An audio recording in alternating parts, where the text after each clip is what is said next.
All right. Good afternoon or good evening again, all. We have a small but mighty group here with us, but I can imagine we're probably going to have a few more to log in and join us as the time passes. We know that it is a busy time of year, and for many teachers, they may have to revisit this conversation as part of our recording. So as you probably heard just a moment ago, we are recording this and we'll be sharing for the CS for All Teachers community space and on our Twitter account so that others can benefit from listening in. My name is Melissa Raspberry and I work for the American Institutes for Research. It is based in DC, but I a full-time work from home in Durham, North Carolina. So even before the pandemic brought us all home, this is where I have been and really enjoy this opportunity to engage with so many amazing educators across the U.S. AIR has the privilege of managing and supporting the CS for All Teachers community, through which Leon Times, who's on this webinar this evening, has for the past year served as one of our community ambassadors. A few weeks back, he helped to organize our first of these conversations about computing while Black, and it was amazing. I'm recognizing several of the names, and I think you all were here for that conversation, and it went so well, we decided, you know what, we need to do this again. And so we scheduled this second session for tonight and wanted to kind of dig a little bit deeper. The first conversation really sort of focused in on, you know, the broader challenges, the broader issues when we're talking about computing, computer science, computational thinking, even STEM writ large, and what it's like for our students of color, specifically our Black students, whether it's working from the K-12 system on up into college. And we also had some of our industry executives and professionals that were here that spoke about their experiences in the workforce. Tonight, we're going to focus a little bit more on the classroom and getting really brass tacks and speaking specifically about how do we create systems for success so that all students, particularly our Black students, can be successful in computer science, coursework, and go on into these exciting fields that's available to them. We have 5 special guests with us. We have 3 returners from our previous conversation. As I mentioned before, we have Leon. We also have, you may recognize David Lockett, Julie Ross Kleinman, who are back again as presenters. And then David was awesome enough to welcome a colleague of his, and that is Tara Lenny. She is so awesome that she was on a road trip, stopped, and is doing this webinar outside at a friend's house. And so that's what I call dedication to success of students, et cetera. And so we really appreciate Tara, you being, stopping your trip to join us this evening. We also asked for one of our participants from the last conversation, and that you may recognize the name as well, Ranjani Krishnan, to join. Ranjani is a teacher in Portland, and we'll tell you a little bit more about her momentarily. But she had a lot of questions that she asked and really kind of helped us to kind of think about what are some of the real issues that we need to be considering in this. So Ranjani will hopefully be joining us if she hasn't already yep, there I see you, thank you, on camera, and will be helping to lead some of the Q&A conversations. We, of course, welcome all of you to join us. We do have a smaller group. We may get some others in, but when it comes time for Q&A and conversation, we hope that you will not just add your thoughts in the chat box, although you're certainly fine to do so, but also join us via your audio. So with that, do some quick introductions. David Lockett is currently working as an Albert Einstein Distinguished Educator through the fellowship award he received. And I think you just said, is it 8 or 9 days, David, that you've been in Washington, D.C.? I think about 9 days. I just arrived. Okay. Yes, he just arrived in Washington, D.C. and is going to be working at the NASA Office of STEM Education. And what's most amazing is that he's actually going to be able to get to go into the office. So we're so glad that he's going to have that opportunity. But a former teacher who is going to be sharing some of his wonderful insights from his experience in the classroom. As I mentioned, we also have Tara Lenny. She is an award-winning learning innovation coach. Has done a lot of work around gender equity in teaching computer programming and global collaborations and just being all around wonderful educational coach. So again, we're glad that she was willing to join us share her expertise tonight. Julie Ross Kleinman was also with us on our previous session.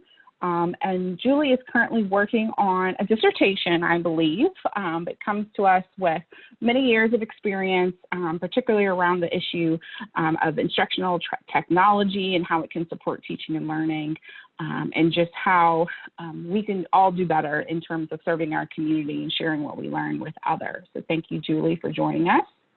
Leon, as I mentioned, is one of our community ambassadors.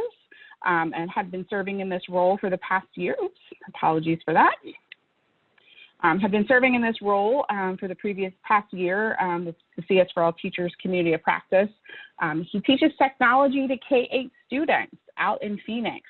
And also, you know, he has lots of things that he does. Just apparently doesn't like free time. So he also works closely with the College Board, and he's done things like serving as an AP CSP reader.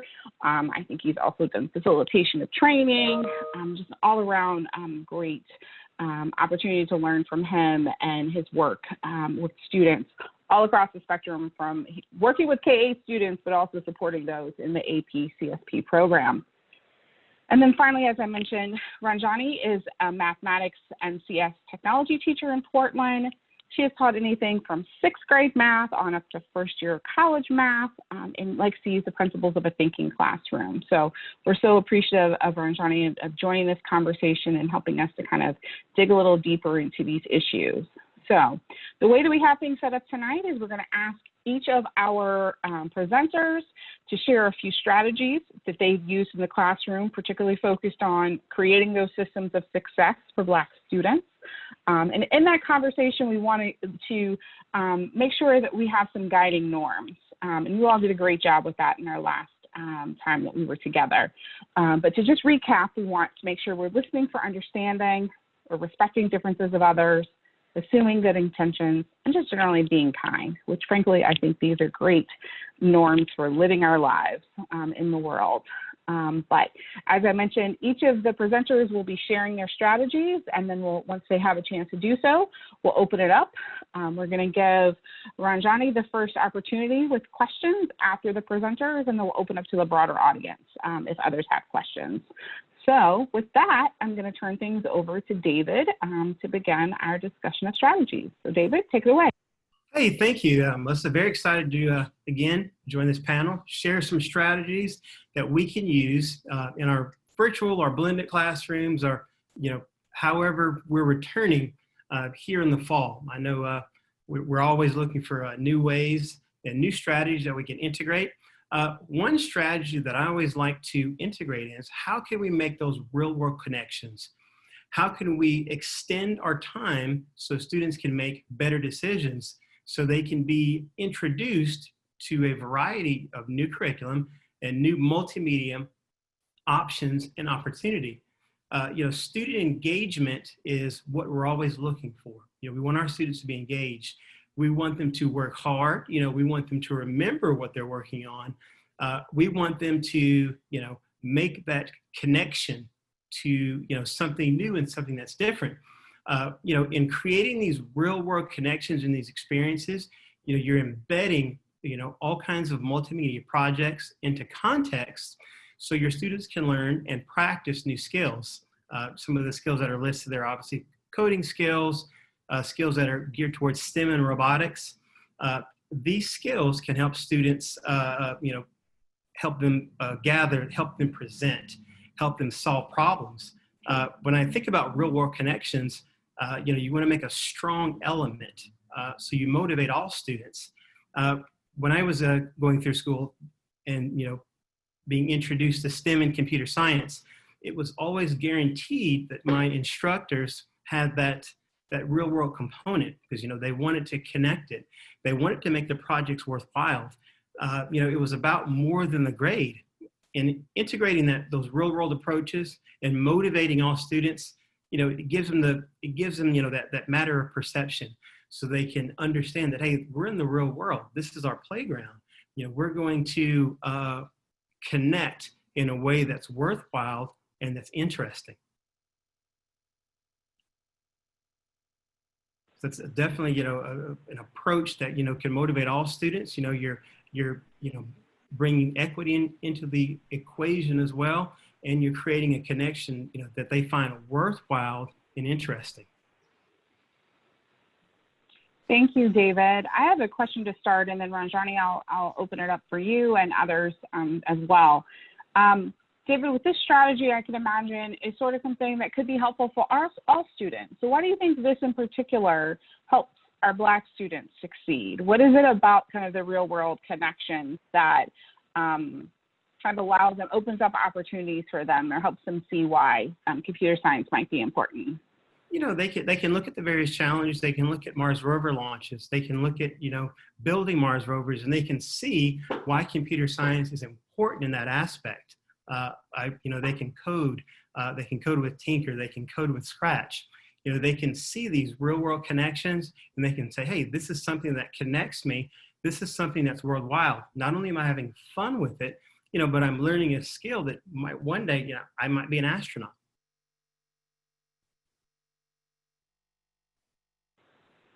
Thank you so much. Ranjani, any questions from you?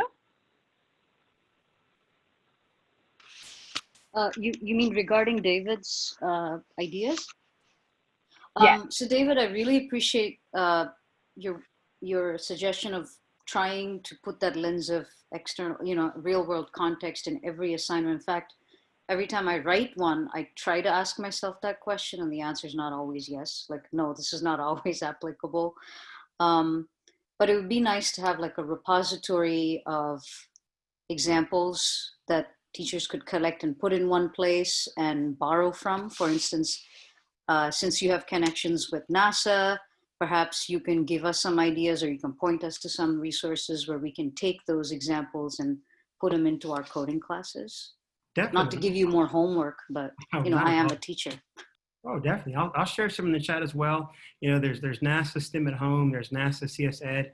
There's a variety of resources that you can use and integrate, across virtual or blended learning environments.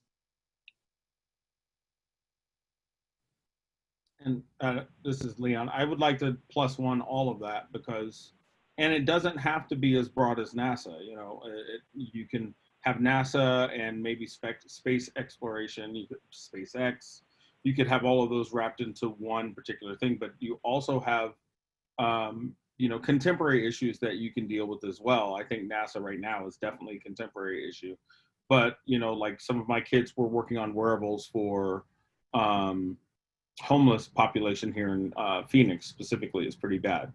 And what that would look like, and they created their own wearables to track their own data. So it's just the authenticity period, just being willing to go beyond that traditional mindset of, oh, I have to follow this curriculum, and it's just, the context of computer science, the way we use it is what's important and what engages students to a completely different level. Definitely.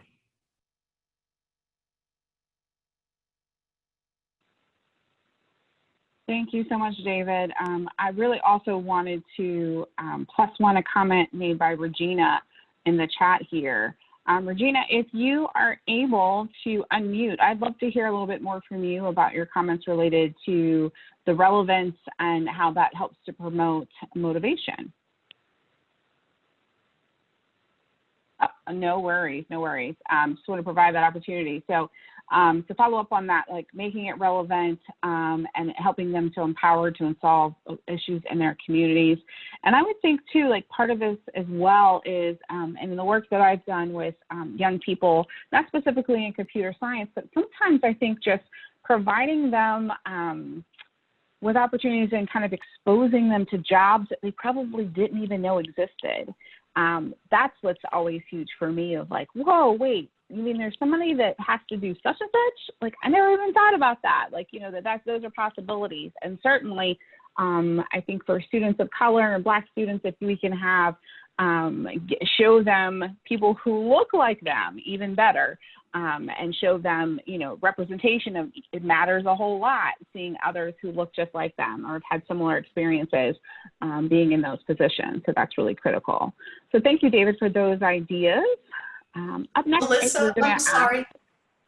Oh, I'm yes, sorry, go ahead. it's Julie. Before you go on, I was just thinking, someone told me a story once, and it's so important to also just open yourself up to those opportunities. So a friend of mine actually had an opportunity to intern for NASA when she was in undergraduate school, but when she said to the recruiter was, that's not an area I'm interested in.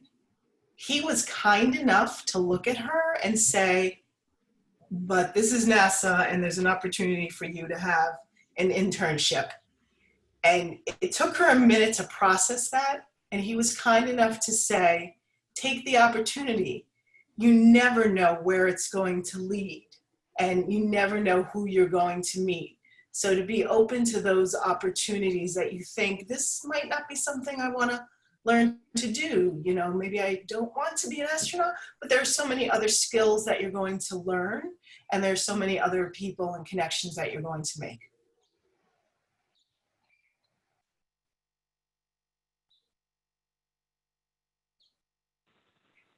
What I really appreciate most about that comment, Julie, was he was kind enough to.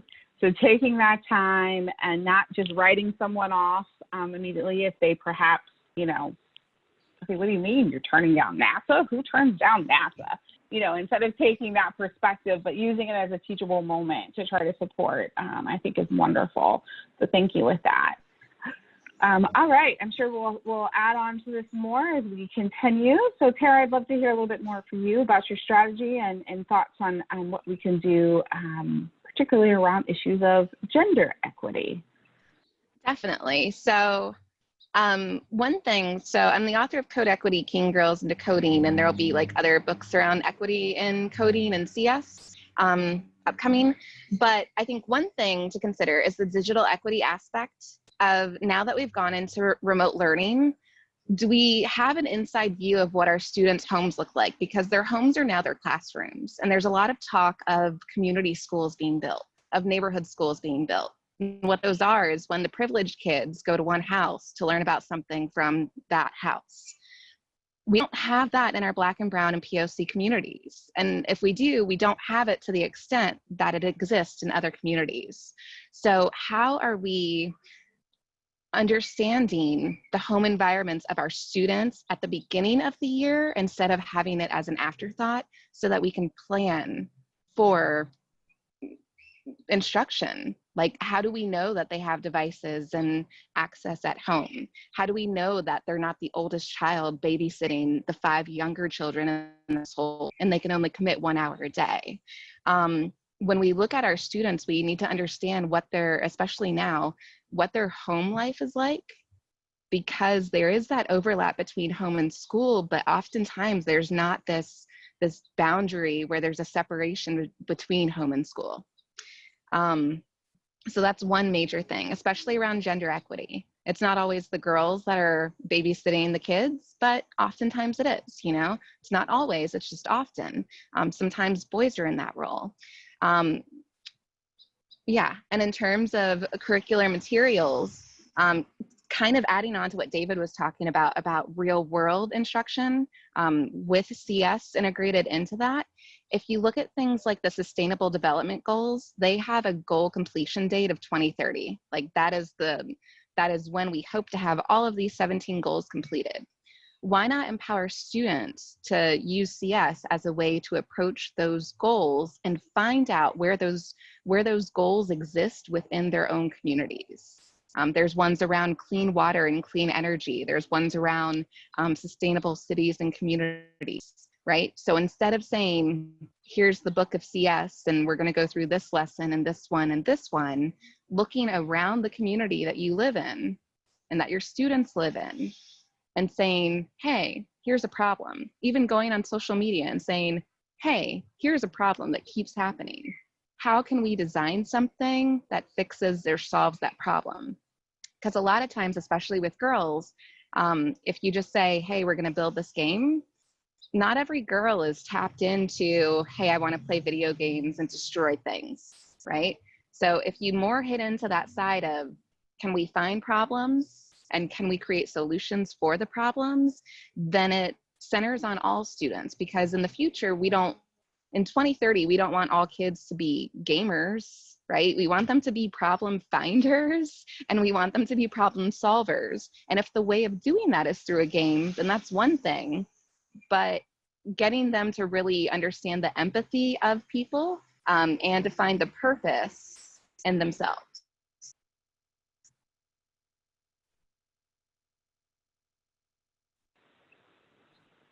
Thank you for that. Ranjani, any questions for, I'll give you again first chance, any questions for Tara, or any comments as well? I'm still mulling over what Tara said, and I'm looking forward to reading your book.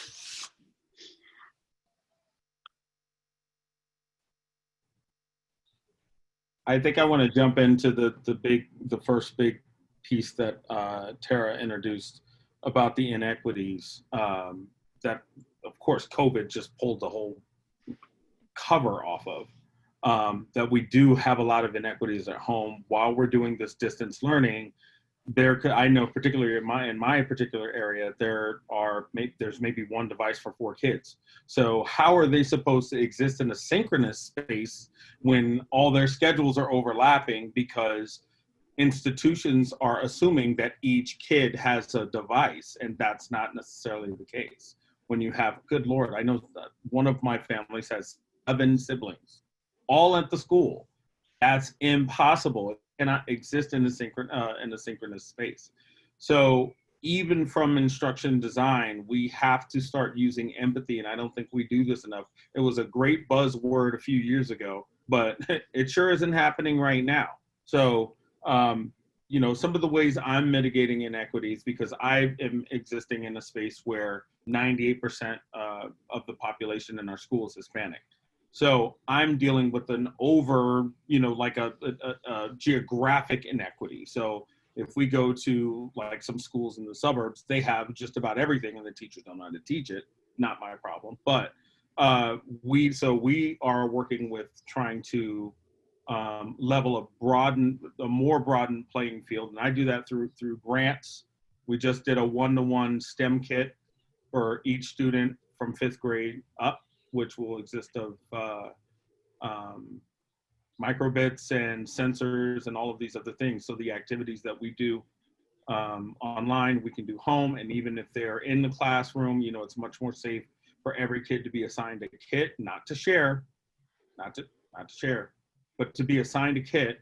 And also just going forward, like every kid should be working with the technology at some point. You can go from group to individual. So that, you know, writing those grants, teachers have to be empowered to step out of their comfort zone and, hey, put out a grant out there. There's a ton of classroom grants, not these big, large $50,000 grants, but I'm talking about, you know, 1,000 to 9,000. So they need to step out of their comfort zone and try to level that a little bit in their own existence, in their own spaces. And Regina's bringing up a really good point here about inequities in delivery of instruction. So not all teachers are skilled or experienced in online delivery, and like, what does that look like? And that takes time. That's not an instant thing. When the schools closed, everybody wasn't like, oh yes, let's get onto this tech because we know how to do this tech. Like, there are more questions than there are answers in a lot of these spaces, and creating opportunities for teachers to take time to learn and experience from the student side as well as the teacher side of what this online instruction looks like, which is like a big thing.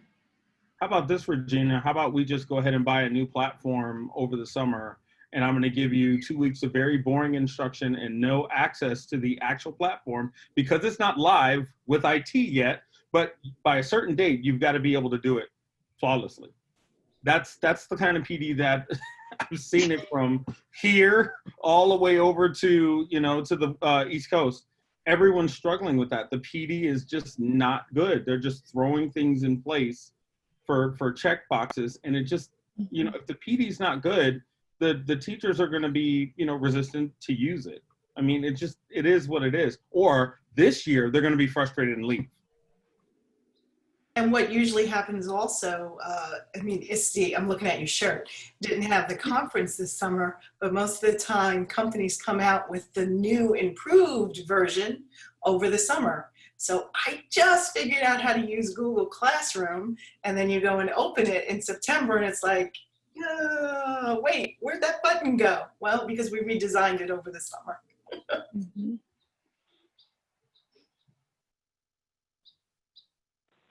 All excellent points, and certainly something to consider for all of our classrooms, but particularly those that may impact our disadvantaged students, because we know that there's also a disproportionate number of teachers who may be not prepared in supporting them. Up next, we have Julie and sharing, I think, a number of strategies and ideas for the classroom. So Julie? So behind the scenes, we were asked to give one strategy. So you can see that I didn't really listen well. And so I put it all under the category of invite people into your room. So they're actually not in the order that I would suggest. In the order in which I would suggest in regards to invite people into your room. And so first, you need to get that understanding for yourself. Now, there could be 1,000 resources I could share, but two of my favorite are listening to Rita Pierson's TED Talk, because the whole TED Talk is about building relationships. And that it's important that you build relationships with your students. She even talks about giving her students a +2 on a test instead of a -18. And the student still asked, is this an F? And she said, yes. And she says it really funny, so I'm sorry, that's why I did that. But she says, because a +2, you know, says next time you're going to do better, a -18 sucks the life out of you. And she said to the student, and you're going to do better next time, right? And the student was like, uh-huh. So it's just building those relationships, and how do you get started to build relationships with your students? And then underneath is a picture of Chris Emden, listening to his TED Talk about bringing in the magic, that it's important to know your audience, going out to those hair salons, barber shops, church choir during the holiday, going out to that bake sale, that community center. Know your audience. I've been in a district once where we all got on a bus and they took a ride through all the neighborhoods of the school. And that was an eye-opener to some people. Just like we're saying eye-opener of home is now the second school, and why some kids are or are not putting their cameras on. So you have to think about that. So I think for ourselves first, listen to the late Rita Pierson's TED Talk about building relationships, and then extend it with learning about relationships through Dr. Chris Emden.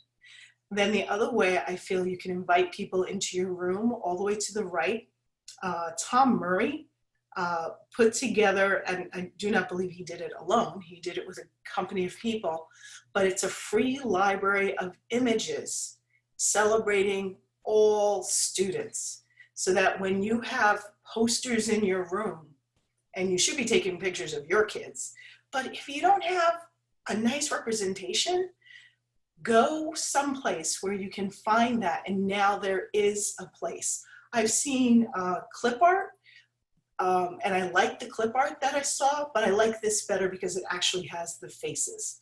So using those to another way to, in a sense, invite people into your room, put them into your presentations, put them on your walls, invite the kids to use these pictures. On the top right, it says Fearless Kids Around the World. Houghton Mifflin got together with Carmen Sandiego, if anybody remembers that. And Carmen Sandiego is new. She is now the good guy. And she has a series called Fearless Kids Around the World. These are all free videos online. And all of the videos express something based on the five core components, the 5 core components of social emotional learning. So students in the videos are expressing ways in which they are making the world a better place. So you're seeing students talk about helping the rainforest. You see a student in New York, his name is Devin, who talks about what he's doing because he was cyberbullied, and now what he's doing to help others. So these videos are free, they're quick, and they all come with a lesson plan, and they all come with some other resources that you can use with your students. And it gives you an opportunity to take your kids around the world to see what students are doing. And then the last two, right underneath, CILC, the Center for Interactive Learning and Collaboration, is a great way to bring people into your classroom. You can, there is a fee for this, and I'm sure there are other programs similar, where you would set up an appointment to have an interactive Zoom with an expert educator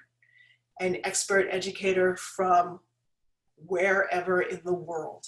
So now you're having the opportunity to bring in experts from around the world to have communication and conversation and a lesson with your students. And I've done these with students as young as first grade.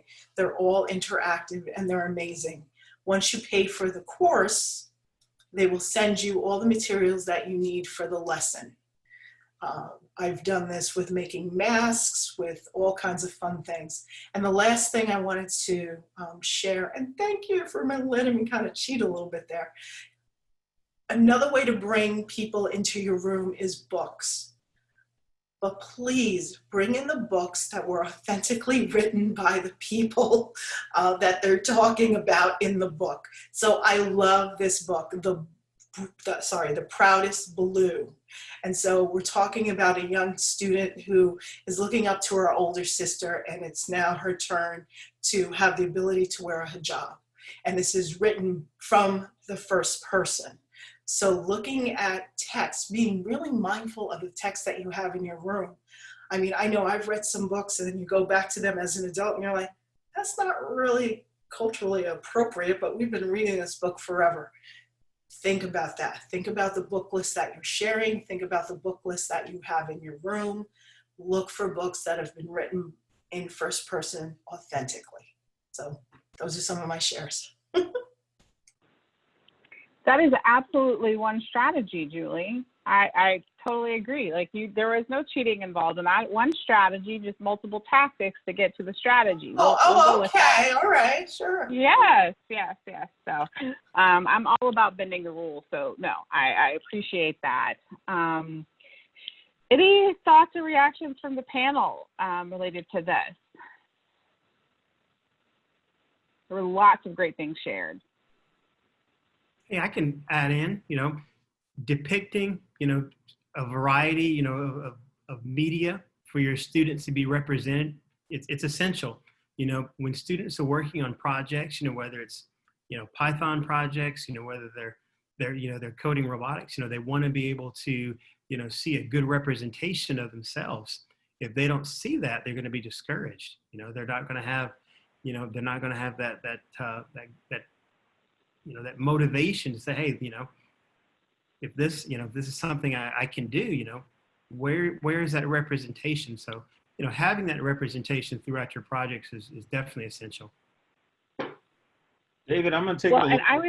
Oh, go ahead, Melissa. Actually, let me chime here, Leon, because it's building off of that idea of representation and something others of you may have heard this before. I can't even remember where I heard this first, so apologies if I don't mean to be stealing anyone's idea and using it as my own, but a very, very simple activity I've heard folks doing, and this works anywhere from elementary on up to high school, is to ask your students to draw a computer scientist or a scientist. Yes. Or whatever you want to fill in the blank with that's related to this.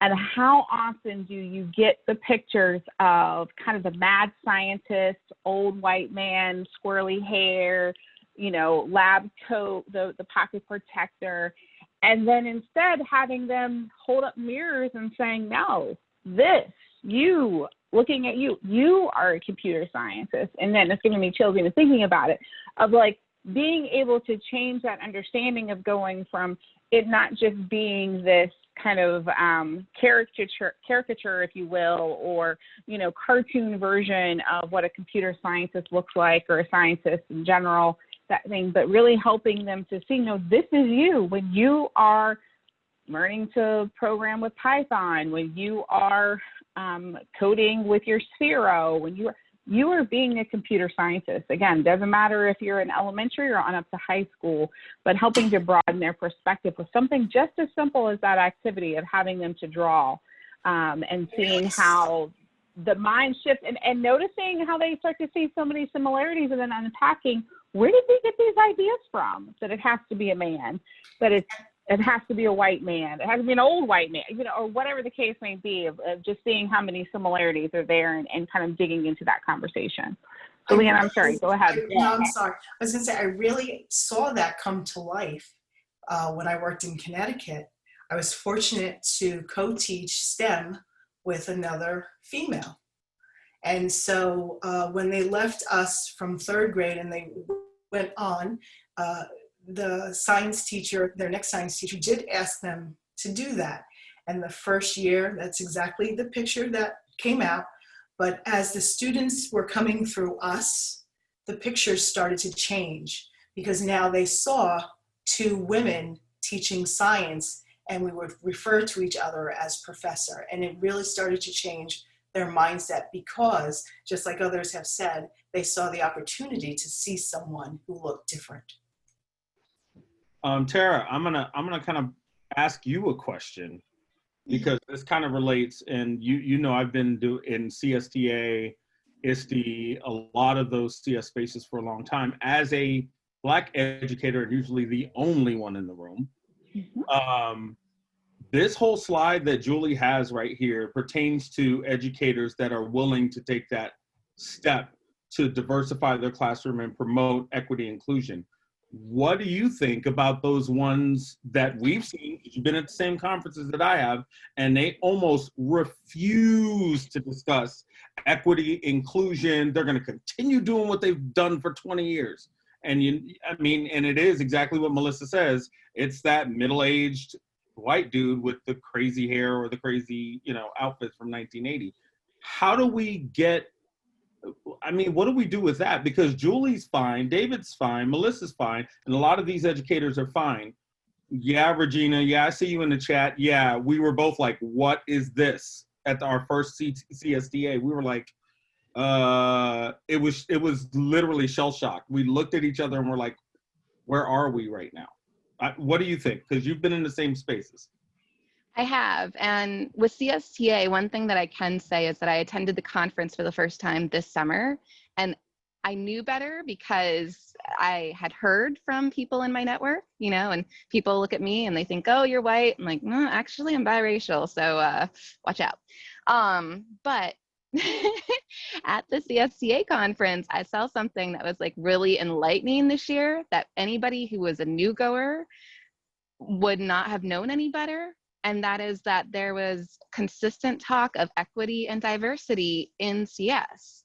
And I think when we talk about equity and diversity, we need to make sure that it's a consistent thread of the conversation and not just this one-time thing. And what I like about CSTA, like in the last few months especially, is that it has been a consistent thing that has come up time and time and time again. When you look at different organizations and the conferences that they put on, if they have a panel full of white men saying this is how you do tech, then people are going to assume, oh, only white men can say this is how we do tech. One thing that, from my experience, hold on, they're a little loud. Outdoor PD at its finest. So one thing in a recent experience, so when I was working in Seattle, I went on a field trip to I think it was Seattle University, and it was with the 6th graders, and we toured their STEM campus and all of that. And one of the teachers actually came up to me and was like, did you see that there was not a single A, female, B, person of color in that whole group? Then all of a sudden, one of the little setups didn't work. So they called the female POC to come in and fix it, and she fixed it in half the time that it took the guy who was trying to figure it out. When it comes to engaging educators, I think seeing is believing. And so the more that educators who are against this whole diversity, equity thing, outdoors, the more that they are against it or unaware that there's that subconscious bias, the more it needs to be put in their faces to say, do you see this? And I think with it being the beginning of the year, or about to be the beginning of the year in a lot of those, if you are in a role where you're working with educators who are like this, bringing that equity piece, starting with digital equity, just figuring out what students have at home, and then getting into it and saying, have you called on so-and-so? So-and-so hasn't, joined the Zoom calls or hasn't joined the live sessions. Have you checked in to see how they're doing? Because you have to care about students as individuals and see them as individuals. And I think one thing that hybrid learning or remote learning is going to do is it's going to force educators who didn't see students before to see them now. But there needs to be that accountability within systems to say, what percentage of your students are completing work, are showing up, and why is it not 100%? And what have you done to find out why it's not?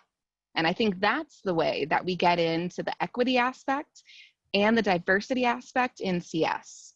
Because right now there's a huge equity problem in education as a whole, and educators are experiencing that, and they're seeing it more than they ever have before. So we approach it from equity, and then we infuse the diversity of, what do you notice here? What trends? What do you see? What do you wonder? And how can we fix it? I love that.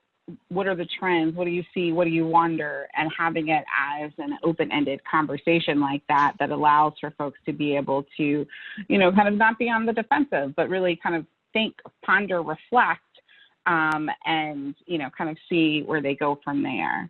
Ranjani, I don't want to put you on the spot, but any thoughts that you might want to add here, thoughts or questions to the discussion so far?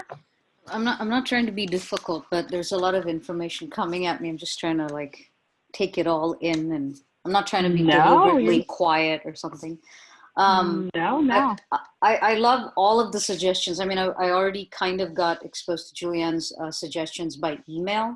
So I was looking through them before this talk, and it has to do with making that environment warm and welcoming. And that does make a difference. However, I wanted to point out that if I were a white teacher and I did this to my environment, it would have a completely different impact than if I was me and I did this to my environment.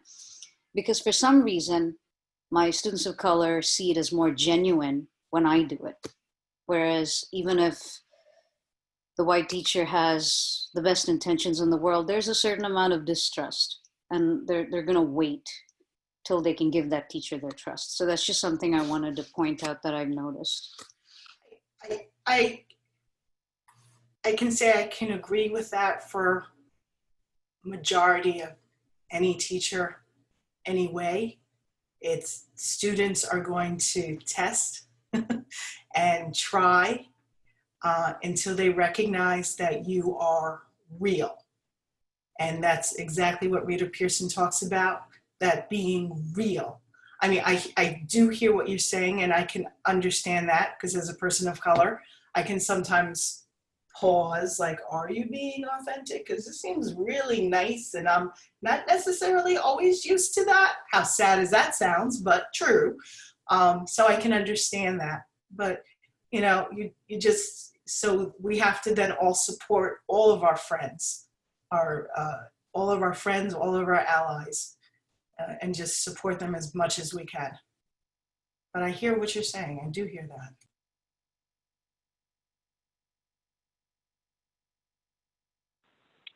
Thank you so much, everyone. I'm looking at the time, and I want to make sure that Leon has an opportunity to share his strategy that's focused on parent contact. Leon? Let me piggyback off of Ranjani's comment there. We had that when I was in Connecticut. We had that a little bit of apprehension from students and from parents as I segue into parent strategies. where, you know, in conferences, some people off the bat did not come in trusting the teacher, the other two white teachers. I was a department head that I was kind of managing.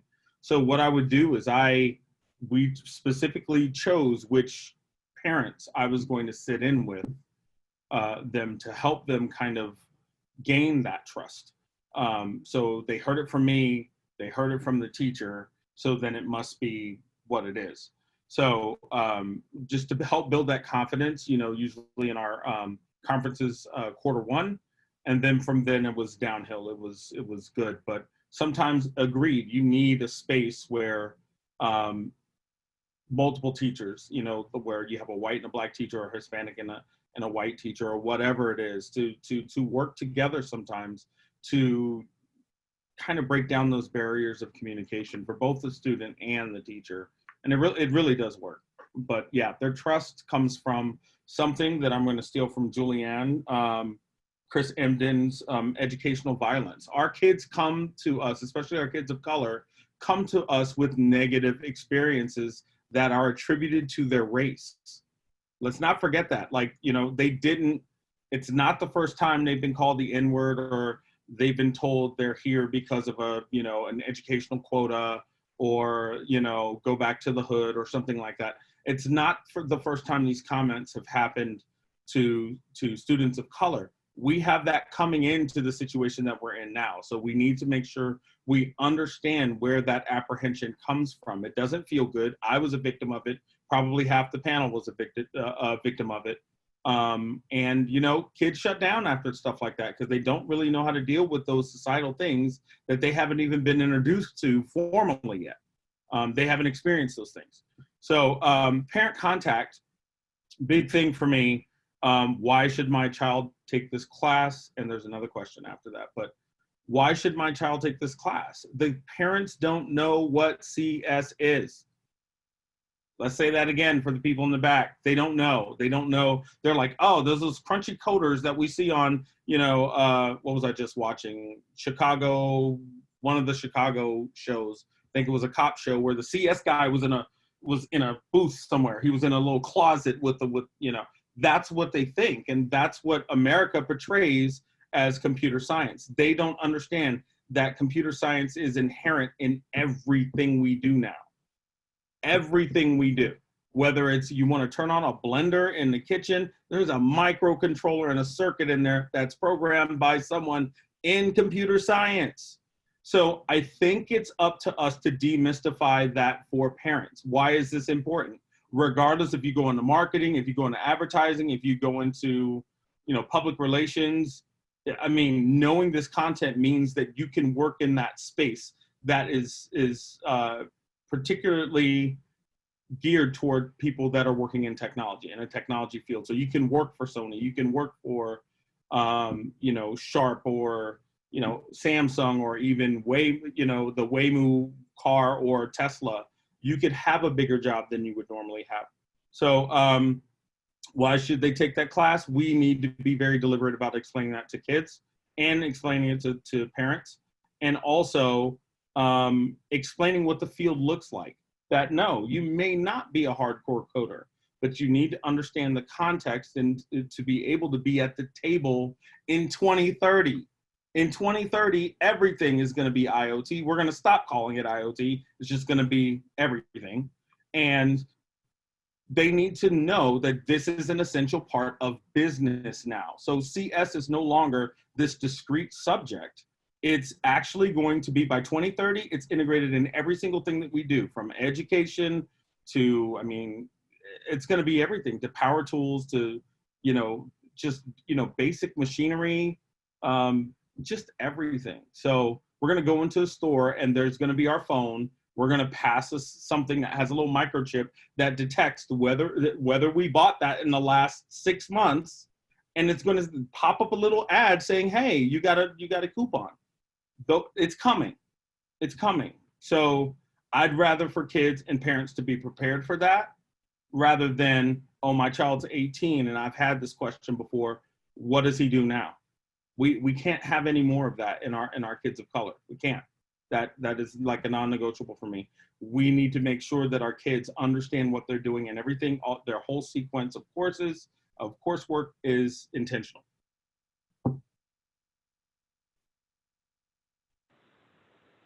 Thank you so much, Leon. How do you respond if parents are going, this, this seems too tough for my child. Like, how will I support them? I don't know how to do CS. How can I support them if they need the help? I'm a bit of I think David's in the same, I know Tara's in the same boat. We're kind of crazy. The CS teachers are a little bit of a special breed. I know that for me, I go out of my way. I will make you a 10-minute video at 10 o'clock at night and send it to you or send it to your parent for you to be able to watch. We do have to go above and beyond. I mean, teachers have done that anyway. We just now have to do it in a digital way that we can just create content for, on the fly for those specific students that need it, and have a repository of content, because once we start creating that content, we can help any student for the next at least 3 years regarding that particular issue. So yeah, we do have to, I tell parents, reach out to me. I don't turn my class dojo off or my email off. I never shut down. If there's, just send me whatever that you need when you need it, and I will do my best to get that to you. And I think that that's a more, as we do the digital piece this year because of COVID, I think it's not unrealistic anymore. Hey, Leon, Regina just said something that we spoke about last time in the chat. She said she had to convince her parents at an IEP meeting that their child should take CS classes in high school. And I remember having that conversation last time. It's not, I need to work through the algebra courses or the AP courses to get to CS. It should be CS infused throughout everything, because that's what helps you. And then, like Melissa, we have like a lot of educators in the conversation right now. And I know Tara and I have spoken about this as well, where eventually administrators have to join the conversation as well. What do you want this to look like in your school? How does this help? Because computational thinking and coding strengthens math. It just does. It strengthens problem solving. You're going to find out that children who go back to their math classes and the other core classes have more resiliency. So there's a lot of things that you have to work through CS that you would just get frustrated with and raise your hand in some of the other more traditional courses. So that's the whole thing. Exactly what you said, Julianne. It has to be a whole school approach, and administrators have to start getting involved with this conversation.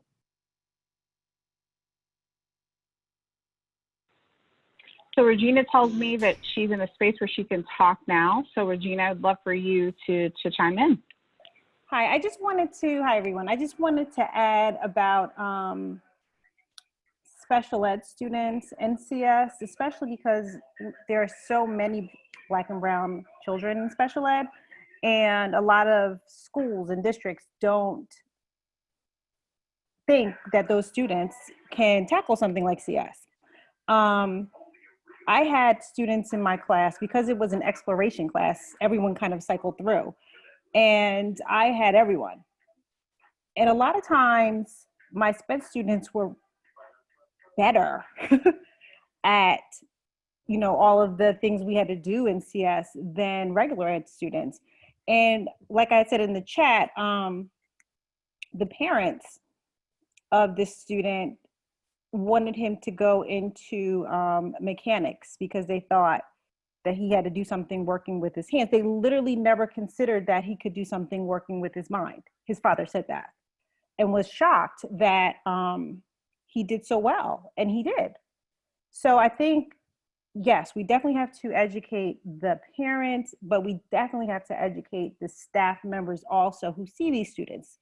I had to do like a little presentation for the child study team, just so that they would be more knowledgeable about this. Because again, a lot of our Black and brown children are in special ed programs, and in other districts and schools, they don't get access to these classes because of that. I would love to piggyback off of that. A couple of years ago, I had a student that was severely impacted by autism. would barely speak and everything. And I worked with him closely all year, and he sat with me and we reviewed things after I had lectured and went over the concept. And you know what? He got a 4 on the APCSB exam. And it's, you know, and I mean, he was testing in the 1s. So it can be done. And I'm proud to say that some of my best students are my autistic students, or my students that are on the spectrum. They end up being my best students. Another one got a scholarship through an app that she built to revitalize paratransit in a digital way. And she got a full ride to school. So, and that's another autism, and she had another disability as well. So it can be done. I have plenty of evidence of that. Well, and just to bring like a family piece in, my older brother is autistic, and we grew up in high school was in a very rural area where we didn't have CS, but we did the school partnered with the local HBCU, and we had this math and science enrichment network. So we got that on Saturdays and for 2 weeks over the summer. And I can say to this day, like, he taught me how to play video games when I was 5, and he's like still beating me in every video game now. And what I'm trying to do with him is get him into how do you make the game instead of play the game, because he knows so much, like so much. So if you're going to be addicted to something, why not be the creator instead of the consumer of it? Absolutely. And what I just, you know, here we are again, closing in on the end of another wonderful hour. That what I appreciate most about this is the willingness for everyone to really kind of think about how this concept of broadening participation, you know, whether we're talking about our students of color, specifically our Black students, but also our Hispanic students, or others who English may not be their first language, students who learn differently. There are just so many different ways that we can really allow them to learn and to find things that may, you know, we may have never considered in how they were. I know Richard Ladner at the University of Washington does amazing work around students with disabilities, and others, like really thinking about how students who are blind can still do programming, and just really things that just blow my mind, and thinking about how we really can create opportunities that are beyond our wildest imaginations. And I think that's kind of the beauty of computer science, is because it is the sort of uncharted territory that's opening up innovations and opportunities for learning, for just in general, for how we live our lives. So we're so appreciative of you all being here and being part of this conversation. We had a smaller group tonight, but I still hope that it is of value to you and to others who come back and listen to our recording. We are in the process of kind of orienting a new batch of our community ambassadors. This is not, this kind of idea of computing while Black, or in general about equity and broadening participation, is not something that we're leaving behind. But it may be a little bit while we get the new ambassadors up and running, but certainly know that we'll be putting out new opportunities, and hope that you all will join us soon. If you are not a member of CS for All Teachers, it is free. You can go and join by csforallteachers.org, and there is a sign up at the top of the page. And once we have the recording ready, and I'll also work on, I realize we didn't do that after the last one, we'll combine the materials and the resources from the group chat that we've had, because I think there's some really valuable stuff. But we'll work on getting that combined and share that out. So the easiest way is probably to follow us on Twitter, and you can get access to that information. But I just want to say thank you again to each of our panelists. Ranjani, thank you for being here and sharing a teacher perspective with things that you're trying to figure out. And I just hope that you will join us again for another conversation. Good night, everyone.